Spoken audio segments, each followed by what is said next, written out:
지난 시간 말씀드렸던 연대기의 중요 요점도 신학성 청년 속에 들어있어요. 역시 사람 이름이나 그런 것들이 제대로 타이핑 못한 분들은 책을 보시면 거기에 인물 등등이 나오니까 참조를 해보시면 되겠습니다.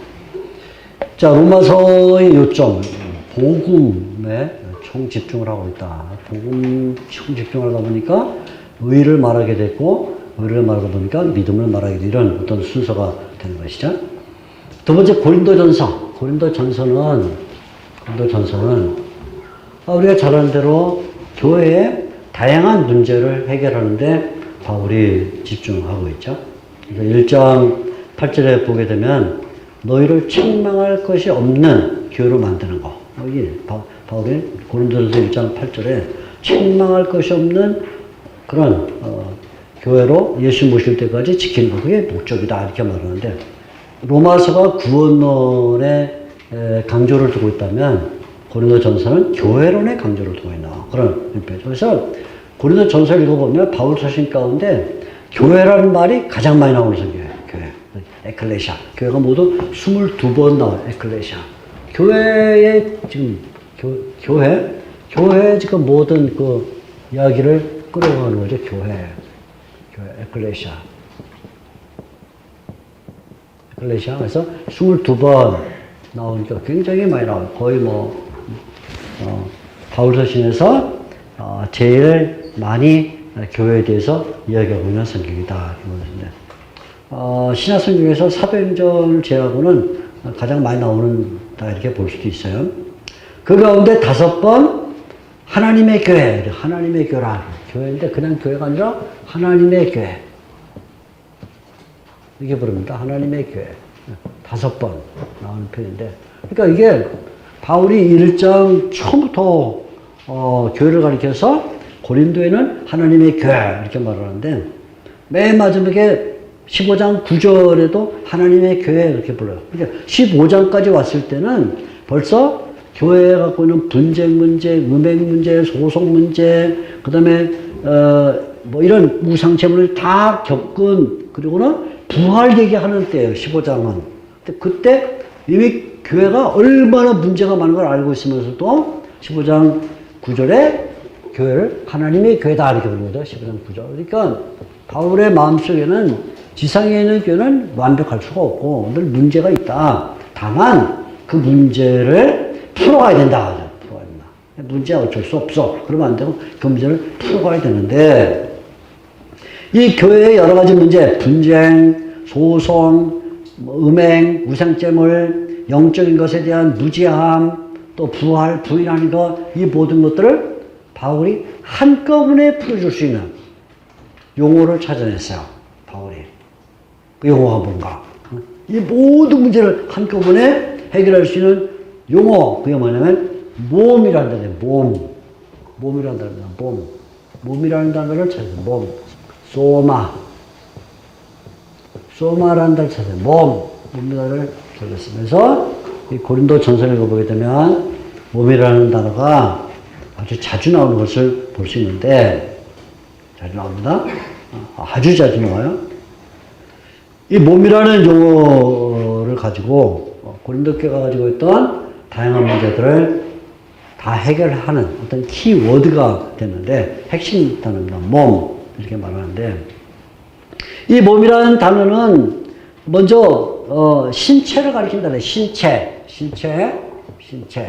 우리가 지금 갖고 있는 이 몸, 피와 살로 이루어진 이 몸입니다. 그걸 나중에 부활하는 후에도 우리가 몸을 갖는다. 부활하기 전, 지금 현실에서도 몸을 갖지만 부활하는 후에도 몸을 갖는다. 그래서 부활한 몸. 부활 이전에도 몸을 갖고 있고 부활 이후에도 신체를 갖는다. 그래서 신체입니다. 신체. 두 번째는 이 몸이라는 단어로 뭘 상징하냐면 그리스도의 몸을 말하는데 그리스도의 몸, 성찬에서 그리스도의 몸을 가니 그리스도의 몸. 우리가 떼는 떡은 그리스도의 몸을 떼는 것이다. 그래서 성찬의 떡이 그리스도의 몸이다 이렇게 말하죠.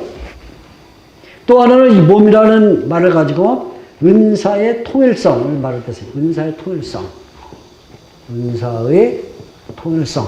그래서 우리가 지체가 많지만 그러나 몸이 하나인 것처럼 결국은 모든 성도가 다양한 지체를 가지고 있어도 우리는 통일을 이룬다는 그 어떤 그 일치, 유니티 또는 통일성을 할 때 쓰죠. 그래서 이 몸은 고린도 교회 모든 문제들을 해결하는데 사용되는데 가장 먼저 이 고린도 교회에 나타났던 여러 문제들 가운데 음행이라는 문제는 결국 몸을 잘못 쓰는 것이다 이렇게 말하죠. 신자의 몸은 성전이라고 부를 정도로 거룩하다. 거룩하다는 말이 바울의 윤례에서 중요한 단어라고 말하는데 신자의 몸은 성전이다. 신자의 몸이 그 뭐냐? 이게 성전이다. 그만큼 거룩한 거죠. 거룩하다. 거룩한데, 그죠? 근데 이 거룩한 몸을 아무렇게나 사용하면 안 된다. 그게 바울이 6장 12절부터 20절까지 말하는 거예요. 그래서 이 음행 문제를 해결하려면 우리 몸이 얼마나 소중하고 얼마나 거룩한가 하는 것을 알아야 된다. 그래서 음행을 방지시키기 위해서 신자의 몸이 성전이다. 그래서 강조를 해주고 있죠. 또 하나는 우상제물 문제. 우상제물. 신자들이 우상제물을 먹는데 우상제물을 먹는 문제. 우상제물 먹을 때도 몸이라는 단어가 굉장히 중요하다는 거예요. 왜? 신자는 성찬에서 떡을 땜으로써 그리스도 몸에 참여하는 것이다. 성찬에서 떡을 땜으로 그리스도 몸을 참여하는데 어떤 신자가 여전히 우상을 신이라 생각하고 우상, 신. 그렇지. 우상도 신은 신이지 하고 생각해서 우상 숭배를 인정하는 우상 제물을 섭취하면 그는 귀신의 상과 주님의 상을 같이 받게 된다. 이렇게 말하죠. 바울이. 그래서 이게 사도 바울이 특별히 고린도전서 10장 14절에서 22절 보게 되면 10장 14절에서 22절을 보게 되면 이 우상 제물 문제를 말하면서 우리는 성찬을 받는 사람이다. 성찬은 아까 말했죠? 그 주님의 몸이죠. 주님의 몸을 받는데 이 사람이 무분별하게 여전히 우상 예를 들어 뭐 제우스 무슨 아폴로 다 신이라 생각하고 거기 가서 신전에 가서 그걸 받게 되면 그거는 상을 혼동하는 것이 된다. 이렇게 말하죠. 물론 바울은 세상에 주님은 한 분밖에 없다. 또 신은 한 분밖에 없다. 이렇게 말해요. 그러니까 바울이 고린도전서에서 우상의 제물을 먹을 수 있느냐 없느냐라고 말할 때 먹을 수 있다는 것을 허락을 하죠. 허락을 해요. 왜 먹을 수 있냐면 예를 들어 시장에 나갔는데 보니까 소고기를 팔아. 그걸 봐서 소고기를 사왔는데 시장에 나오는 대부분의 그런 육류들은 다 신전에 들어갔다 나온 것도 신전에 들어갔다가 그냥 도살해 갖고 순수하게 상품으로 나온 것도 많지만 많은 육류가 신전에 들어갔다가 신전에서 소용이 안 되니까 밖으로 유출돼 나온 거예요. 그걸 파는데 나중에 먹으려고 보니까 이건 어디서 나온 거다. 어디 신전에서 나온 거다. 그거 양심을 묻지 말고 먹어라. 바울이 얘기한 거죠. 왜? 양심을 묻지 말고 먹어라. 신전에서 한 건데 먹어야지. 그죠? 어떤 때는 이웃집에서 맛있는 음식을 해갖고 왔어. 그래서 신나게 먹고 있는데 한참 먹었는데 그 사람이 와서 사실 이건 내가 어저께 고사 지낸 거예요. 그러면 먹다가 체하지 말고 그냥 먹어라. 그래 먹으라는 거. 이웃집에 초청을 받았구나. 그래서 먹어라. 그죠? 다만 문제가 뭐냐면 그렇게 신전에서 유출되는 육류를 먹던 아니면 이웃 사람과의 관계에서 초청을 받았건 음식을 건네받았건 먹게 됐을 때 그 먹는 신자가 그 신전에 들어갔던 음식에 대해서나 또는 우상제물이라고 말한 그 우상을 신이라고 여기면 그때부터 문제다. 신이라고 여기면 그때부터 문제라는 거야. 신은 한 분밖에 없어. 하나님. 주님도 한 분밖에 없어. 그렇게 그런 믿음을 갖고 있으면 그건 그냥 하나님이 자연적으로 주신 음식에 지나지 않는다고 말이죠. 그러니까 양심을 묻지 말고 먹어라 하고 말하는데 바울의 여기는 우상제물을 먹을 수 있는 경우와 먹을 수 없는 경우를 말하면서 그것은 결국은 신 개념에 달렸다 그렇게 보는 거죠. 그러니까 이 우상 제물 관련해서 여전히 우상은 신이라고 믿는 사람이라면 그 사람이 그 우상 제물을 먹고 또 교회 와서는 성찬을 받으면 결국 신을 여러 개 믿게 되니까 옳지 않다 그런 말입니다. 그래서 우상 제물을 먹지 말라고 말할 때 성찬을 받는 사람은 주님의 몸을 받는 것이니까 이렇게 말을 하고 있는 것이죠. 그 문제를 해결해 주는 거예요. 세 번째는 영적인 일과 관련해서 영적인 일, 주로 은사, 영적인 일, 은사와 관련해서도 서도바울이 몸을 가지고 이 문제를 해결해 주는 거죠.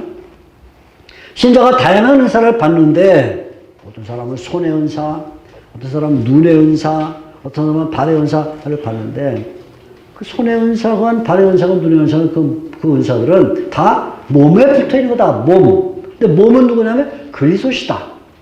그리스도가 몸이라면 우리는 거기에 붙어서 어떤 지체로 은사를 갖고 있는 것이니까 한 몸을 이루고 있는 각 지체들은 상호 연합과 상호 존중을 이뤄야 된다. 이렇게 말이죠. 상호 연합과 상호 존중. 그래서 이게 그리스도 우리가 지체, 신자는 지체고, 신자 지체. 그리스도는 몸이시다라는 생각에서 결국 모든 영적인 일들이 서로 폄훼하거나 아니면 시기하거나 할 것이 아니라 거기에 상호 존중과 상호 연합이 이루어진다 이렇게 말을 하고 있는 것이죠. 부활과 관련해서 부활을 의심하는 사람들이 있는데 신자는 부활 때 육적인 몸과 달리 영적인 몸을 가질 것이다. 그래서 부활과 관련해서 부활 우리가 부활 전에는 육적인 몸을 갖고 있지만 부활 전에 육적 몸 이게 소마 푸슈키콘을 갖고 있는데 소마 푸슈키콘 이게 육적인 몸. 그래서 우리가 보면 이렇게 언젠가는 썩고 부패할 이런 육적인 몸을 갖고 있지만 부활하기 때문에 부활 후에는 뭘 갖냐? 영적인 몸을 갖는다. 영적인 몸을 가져서 소마 푸뉴마티콘을 갖는 거예요. 푸뉴마티콘.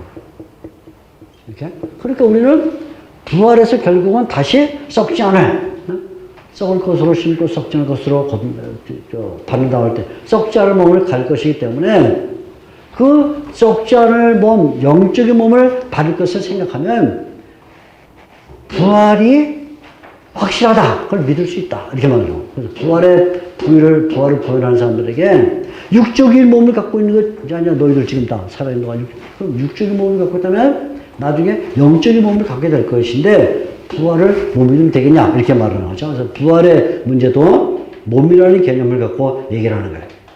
이때 바울이 가장 심각하게 이 몸의 개념을 사용한 것은 분쟁 문제입니다. 분쟁.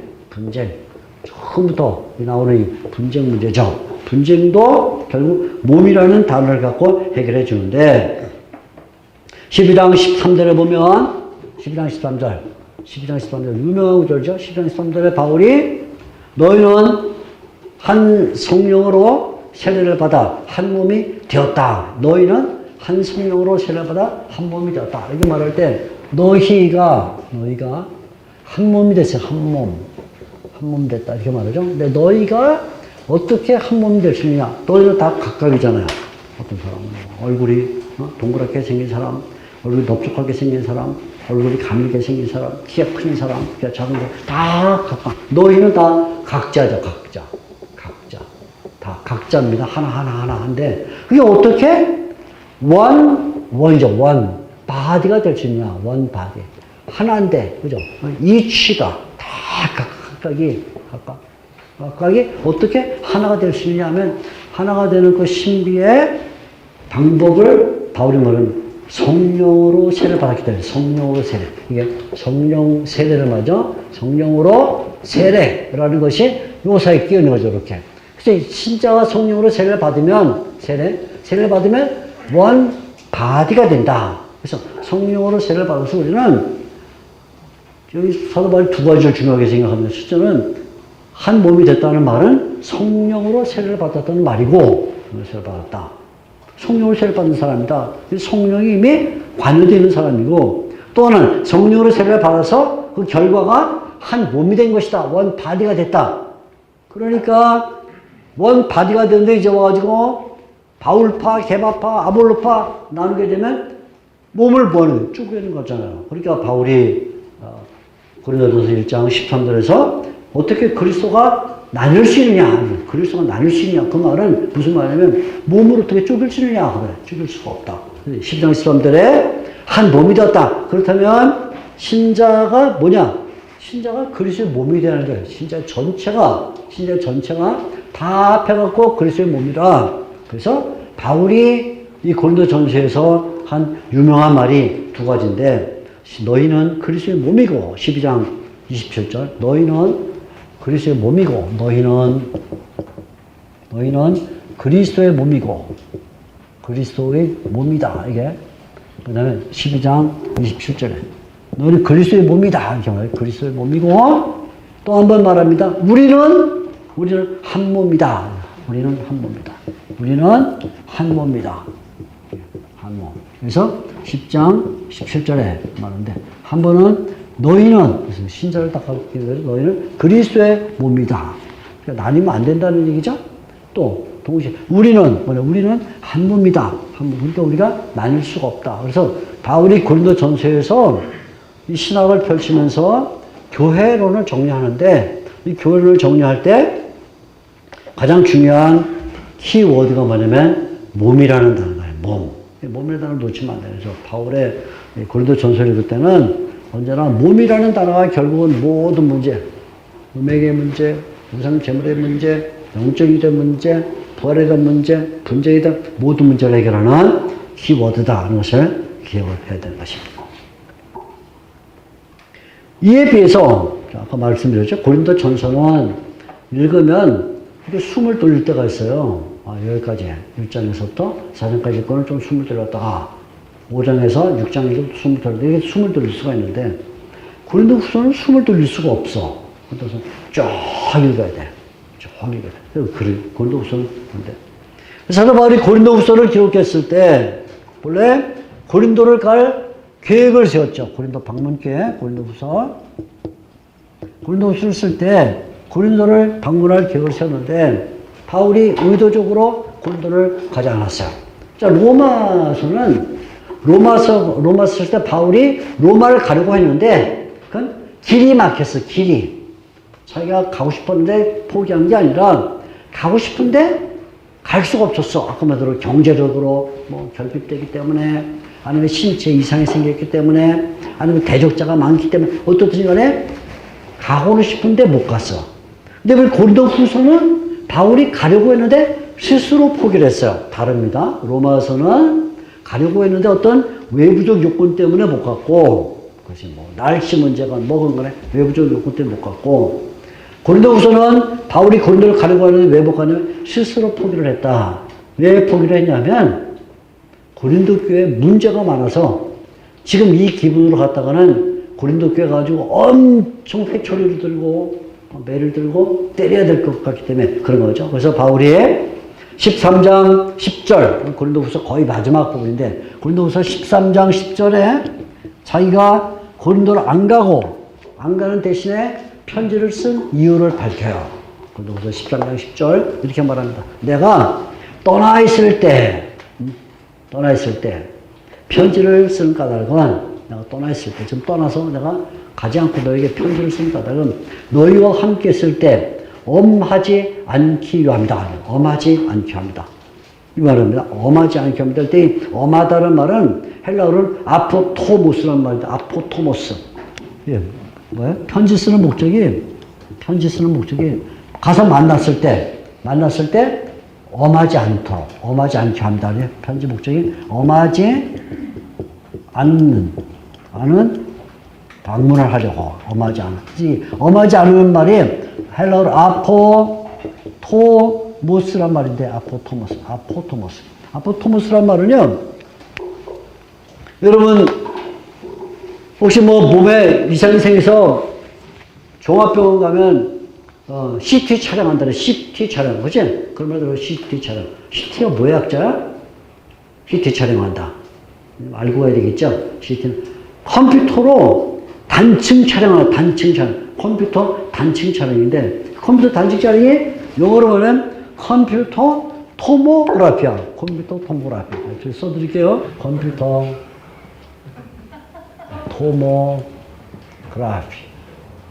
말이 좀 어려워. 토모란 말이죠. 토모. 이게 우리말은 단층 촬영. 단층 촬영이란 뭐야? 사람을 눕혀놓고는 껍질부터 속까지 차차차차차차 단층 촬영이다 말이야. 다 뭐 쪼개다, 이게 쪼개다. 쪼개면 쪼개서 분할. 우리 뭐 단층 분할했단 말이야. 분할했다 해서 프랑스 사람들은 이 책 한 권, 두 권 할 때 영어는 발룸 1, 발룸 2 그러지만 프랑스 사람들은 똠이란 말이 이게 권이라니 하나하나 다 쪼갰단 말이야. 아포토모스 할 때 톰이 뭐야? 똑같은 단어 톰. 뭐 하냐면 내가 너한테 가서 엄하지 않게 우리가 버리겠지만 내가 너희하고 쪼개지 않으려고 한다 그 말이야. 말이 이상하죠. 내가 너희 만나면 다 쪼개버릴 거다. 다 쪼개버릴 거야. 새끼 이런 문제 있으니까 새끼 좀 새끼 해서 다 쪼개버릴 건데 내가 편지를 미리 써서 그걸 다 마사지 하려는 거다. 다 이거 무마해놓고 하려는 거다. 그냥 얼굴 댔다 니를 다 그냥 다 토모그래피로 만들어 버릴 건데 토모그래피. 그러면 그런 말입니다. 그만큼 엄하다는 말이 그냥 뭐 엄하니까 하는 게 아니고 굉장히 신랄하게 예리하게 그냥 교회 문제 하나하나를 갖다 놓고 다 쪼개가지고 이건 뭐가 잘못되고 저건 잘못되고 해가지고 정말 찍소리도 못하게 하겠다는 그런 마음으로 가려고 하는데 내가 그렇게 가면 안 되겠지. 사도가 교회 세워놓고 아버지 같은 사도가 자식 만나고 그걸 빼겠냐? 그러니까 내가 안 가는 거야. 내가 안 가는 이유는 내가 갔다가 너희들 짱나. 그러니까 안 가는 거야. 대신에 편지를 먼저 보내서 다 문제가 뭔가 지적할 테니까 잘 들어. 그래야 내가 너희들 만날 때 엄하지 않지. 내가 너희를 만날 때 아포토모스 하지 않지. 쪼개지 않지. 그 말입니다. 그러니까 고린도후서의 성격이 뭐냐면 교회 문제를 하나씩 지적해서 이런 문제 없애라. 이런 문제 없애야 된다고는 지워주려는 목적이다. 우리 고린도후서 읽을 때 그걸 잘 알아야 돼. 그러니까 고린도후서는 굉장히 고린도 전서도 문제가 많지만 훨씬 더 강력한 어투로 말을 하는 것이죠. 그럼 도대체 고린도 교회가 무슨 문제가 있느냐? 고린도 교회 문제가 있냐? 할 때 여러 문제가 있는데 첫째는 고린도 교회에 불의하는 자가 그대로 있다. 불의하는 자. 이 불의하는 자는 아마도 고린도 전서에 나왔던 음행하는 자거나 아니면 소송하는 자일 거예요. 그대로. 아직도 그걸 해결하지 않고 있다. 다 그대로. 벌써 내가 편지를 보내서 고린도 전서 이런 문제 있다 저런 문제 있다 아직도 해결하지 않는다. 이 고린도후서의 첫 번째 문제가 뭐냐? 불의자가 있다. 불의자. 이 불의자를 여전히 품고 있다는 거야. 벌써 편지 보내갖고 음행하는 사람 쫓아내라. 다 했으면 해야 되는데 여전히 안고 있다. 그러니까 바울이 마음이 편하지가 않아요. 고린도 교회에 가서 기쁨을 얻어야 되는데 기쁨을 얻어야 될 그 사람들에게 도리어 근심을 얻게 됐다. 맞아. 그래서 내가 이 문제를 해결하기 위해서 편지를 쓴다. 첫째입니다. 두 번째는 게다가 바울을 오해하는 사람들. 바울이 이렇게 강력하게 말하니까 바울은 성격이 거지 같아. 바울은 너무 까다로워. 바울은 너무 그냥 냉정해. 바울을 오해하는 사람들이 있다. 바울에 대한 오해가 심지어는 단순한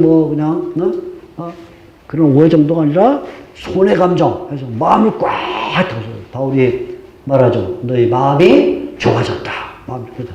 둘째는 뭐냐면 불의자가 있을 뿐만 아니라 바울에 대한 오해. 바울 오해. 그죠? 바울 오해. 그래서 불의자에 대해서는 바울이 이 편지를 보내서 뭐라 그래요? 해결해야 된다. 바울 오해하는 사람들에게는 마음을 열어라. 그래서 바울이 마음을 열어라. 너희 마음이 넓혀지기를 바란다. 이렇게 말하죠. 세 번째는 이 고린도 교회가 1년 전부터 예루살렘과 유다 교회에 연보를 약속해서 연보. 우리 고린도 교회가 예루살렘 교회와 유다 교회가 글라우디오 황제 때 흉년을 만나는데 흉년을 만났을 때가 대략 49년, 50년 해상인데 49년, 50년 그게 전 세계 흉년이에요. 전 세계 흉년이었는데 그때 49년은 유대 지방은 안식년이 안식년. 안식년은 뭐예요? 파종을 안 해.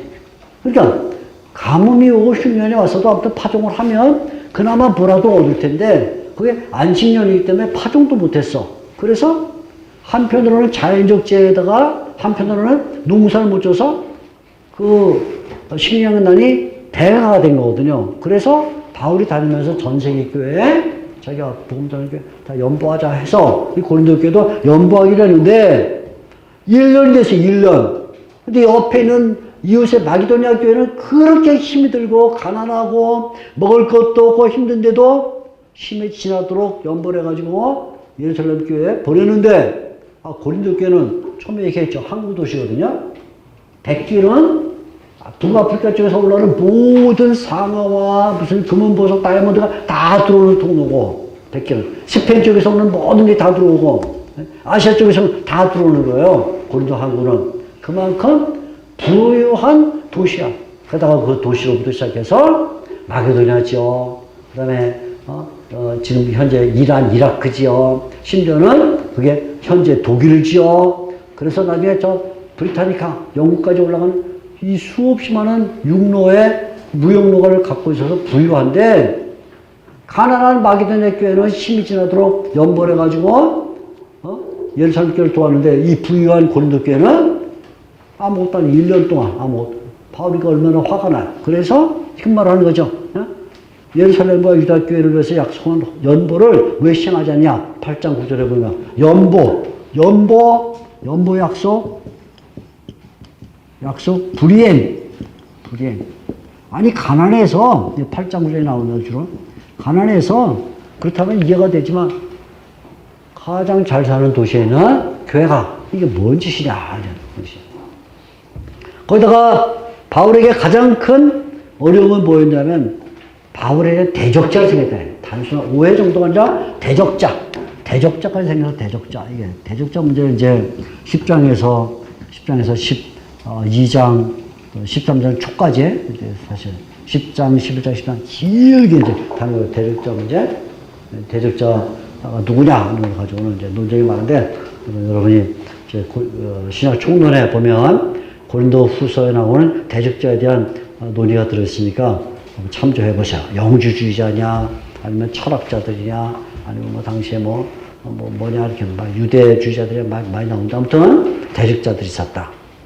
이 대적자 문제는 아까도 얘기했지만 바울을 연구하는데 굉장히 중요한 실마리를 제공하는 거야. 반대면에서 바울을 볼 수 있는 거죠.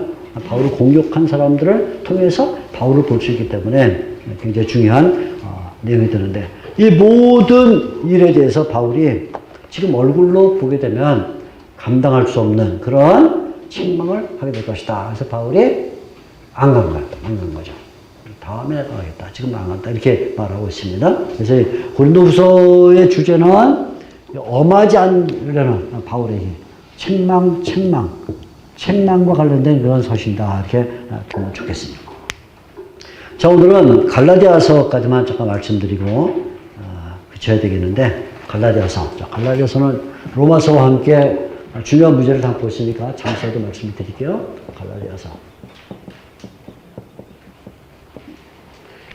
갈라디아서는 분명히 좀 초기에 기록된 것이다 이렇게 볼 수 있는데, 아까 얘기한 것처럼 로마서는 예루살렘부터 일루리온까지 복음을 풍만하게 전했다 말하면서 로마를 거쳐서 스페인 가겠다니까 거의 후기 서신이다 이렇게 느낌이 드러나는데, 갈라디아서는 처음부터 바울이 자기 소명받은 걸 얘기를 해요. 내가 어머니의 태수태로부터 부름을 받았다 그러면서 예루살렘을 방문한 걸 얘기하는, 이런 얘기를 하는 걸 봐서는 중기 이전에 기록된 서신이다. 이렇게 좀 이른 서신이라 이렇게 볼 수가 있죠. 아마 바울이 1차 전도여행 때는 서신을 기록하지 않았을 거로 보이니까 2차 전도여행 정도에 기록한 그런 이른 서신이라 이렇게 볼 수 있는데, 로마서와 갈라디아서의 차이입니다. 문맥 속에서 보는 로마서는 좀 후기 서신, 갈라디아서는 전기 서신이라 이렇게 볼 수 있는데, 바울은 갈라디아에서도 로마서만큼 복음을 강조하죠. 복음. 여기도 로마서만큼이나 복음이라는 단어가 자주 나와요. 복음. 그래서 비슷해요. 로마서와 상당히 그 어조가 비슷한데 갈라디아서에 나온 신학이 로마서에 그대로 나오고 있다 이렇게 볼 수가 있겠죠. 여기도 바울이 이 복음의 성격을 규정하면서 그리스도의 복음, 아까 우리 로마서에서 그리스도의 복음 말했던 것처럼 그리스도의 복음 이렇게 말하기도 하고, 로마서에서는 나의 복음 그렇게 말했는데 갈라디아서는 내가 전한 복음 이런 말이 자주 나와요. 내가 전한 복음, 우리가 전한 복음 이렇게 말합니다. 그러면서 이 복음에는 어떤 진리를 담고 있다. 아까 우리가 로마서에서는 바울의 복음이 능력을 갖고 있는데 그 능력은 구원을 이루는 하나님의 의다. 하나님의 의가 믿음에서 믿음에 나타난다 이렇게 말했는데, 이번에 바울은 갈라디아서에서는 2장 5절과 4절에 복음의 진리라는 말을 쓰는데, 복음의 진리. 이 복음이 어떤 진리를 담고 있는데, 2장 4절, 뭐 있죠? 2장 5절과 14절. 5절과 14절에 복음의 진리 이렇게 말하는데, 5절, 이 사실을 말할 때 이게 어떤 세팅에서 나왔냐면, 바울이 안디옥에서 게바를 만났을 때 게바가 이방인들과 함께 밥을 먹고 있다가 예루살렘에서 내려온 야곱의 사람들이 왔다는 얘기를 듣고는 이방인들과 밥을 먹었다가 니네끼리 뭐나 잠깐 나갈게. 그러면 나가버렸어. 그래서 이방인처럼 이방인과 같이 밥을 안 먹은 척 하는 걸 보고 바울이 외식자라 이렇게 외식자라 말하면서 복음의 진리가 뭐냐? 이런 얘기하죠. 복음의 진리는 이신칭이다. 이신칭이. 믿음으로 의롭다함을 받는 것이다. 그러면서 이신칭이를 말하는 2장 16절에 복음의 진리를 다시 말하면 이신칭인데 2장 16절 본래 아브라함 때부터 벌써 하나님이 약속하신 것이다. 자, 그러다 보니까 바울이 이신칭이 믿음으로 의롭다함을 받는다 그러면 한 가지 반드시 짚고 넘어갈 것은 이게 뭐냐면, 그러면 율법으로 의롭게 되는 건 뭐냐 이 문제죠. 믿음으로 의롭게 된다고 말하면 믿음으로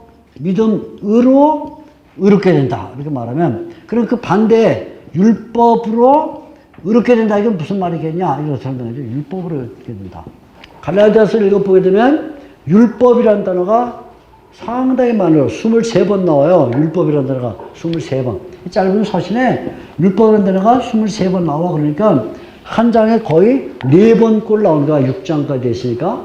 그만큼 빈도수가 넘게 율법에 대해서 말하는데, 그 믿음의 의와 율법의 의에 대한 대조가 가장 선명하게 나오는 게 뭐냐면 갈라디아서 2장 16절이에요. 갈라디아서 2장 16절. 자, 여기 나온 이 2장 16절에 이 두 가지가 선명하게 잘 대조가 되는데, 여기에 바울이 세 번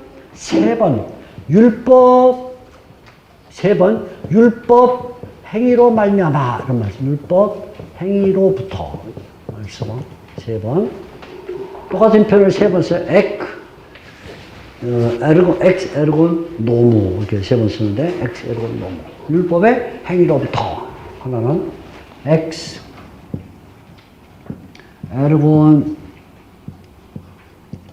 에르곤 노무 이렇게. 율법의 행위로부터 이렇게 말이죠. 세 번 나와요. 2장 16절에만 세 번 나오는 말입니다. 근데 두 번 믿음과 관련해서 나오는데 한 번은 예수님을 믿음으로 말미암아 한 번 이렇게 나오고, 한 번은 예수님을 믿음으로부터 이렇게 나와요. 두 번 믿음에 대한 얘기가 나오는데 세 번 율법에 대한 얘기가 나오고 두 번 믿음에 대한 얘기가 나오는데, 믿음 이때 그냥 믿음이 아니라 예수님 믿음, 예수 그리스도를 믿음이란 말을 쓰는데, 한 번은 피스테오스 예수, 약자로 썼다. 예수 나오고, 한 번은 피스테오스 예수 이렇게. 이거 예수님이라는 단어에 예수. 그래서 한 번은 말미암아라는 말을 쓰고 말미암아, 한 번은 의로부터 예처럼 의로부터 이렇게 쓰는데 선명하게 뭘 대조하고 있냐면, 우리가 의롭다함을 받는 이 일은, 의롭다함을 받는 것은 세 번 말합니다. 율법의 행위로부터 된 게 아니다. 율법의 행위. 그러면은 율법을 지켜서, 율법을 준수해서, 율법을 따라 살아서 내가 의롭다함을 받는 게 아니고, 오직 그것은 믿음으로 되는데, 믿음으로부터, 믿음이 하나의 통로가 되기도 하고, 디아 쓸 때 통로, 믿음이 하나의 유래가 되기도 하고, 그래서 통로가 되기도 하고, 믿음이 어떤 때 유래가 되기도 하는데, 아무튼 믿음으로 우리가 의롭다함을 받는 것인데, 믿음으로. 그래서 갈라디아서와 로마서가 똑같이 말하는 거죠. 근데 그때 주의해야 될 거는, 그러면 예수에 대한 믿음이다 이렇게 말할 때, 이 예수는 이게 소유격이에요. 소유격입니다. 소유격. 두 번. 자, 소유격. 여기도 소유격인데, 소유격. 예수의 믿음이라는 게 무슨 말이야? 예수의 믿음. 자, 예수의 믿음. 예수님의 믿음. 이게 뭐냐? 이렇게 말할 때, 오늘날 NPP를 주장하는 사람들이 이거를 어떻게 이해를 하냐면, 예수님 의라는 이거는 주격으로 읽어야 된다. 이렇게 주격으로. 이렇게 나죠? 주격으로. 그래서 이 의를 이걸 주격으로 읽어야 된다. 그래서 뭐냐면, 예수님이 믿는다. 이렇게 예수님이 믿는다. 예수님이 믿는다. 이거는 예수님이 믿는다라는 의미이다. 그래서 이걸 딱 이렇게 말하지는 않고, 이거를 조금 바꿔서 말하면 예수님이 신실하시다는 뜻이다. 예수님. 그래서 Jesus is faithful 이렇게 말하죠. faithful. 예수님이 is faithful 이렇게 바꾸는 거야. 예수님 꼭 그래 일정은 없어요. 이렇게 믿는다 이렇게 보다는 약간 바꿔서 예수님이 faithful하다. 무슨 얘기냐면, 우리가 의롭다함을 받은 것은 우리가 믿어서 받는 게 아니고, 이심칭이가 아니고, 우리가 아니고, 하나님이 예수님을 구원자로 썼을 때 예수님이 그걸 거절하지 않고, 예수님이 그 어려운 길이지만 그걸 순종해 가신 obedience, 예수님이 십자가로 순종해 가신 그 신실함을 보고 하나님이 예수가 신실하구나. 그러면 내가 저 사람들을 의롭다고 하셨구나. 이렇게 했다. 이렇게 보는 거예요. 그러니까 언뜻 보면 굉장히 은혜가 되죠. 그렇구나. 우리가 신실한 게 아니고 예수님이 신실하심으로써 그 예수님의 덕분에 우리가 구원하셨구나. 이렇게 됐구나. 그래서 은혜스러울 수 있지만, 이 말은 뭐냐면 결국 NPP 비판 때 말했죠. 종교개혁 신학을 뒤집으려는 것이다. 종교개혁 신학. 종교개혁 신학은 뭐예요? 구원론 문제예요. 내가 예수님을 믿어서 그 믿음이 날 의롭게 만드는데, 그걸 뒤집어서 우리가 예수님을 믿는 게 아니고 예수님이 믿어서, 다시 예수님이 신실하시기 때문에 우리가 의롭다 이렇게 말하니까 NPP 출발점 어디에 있다 그랬죠? 종교개혁 신학을 비판했다고 말하는 거로 가는 거죠. 이렇게.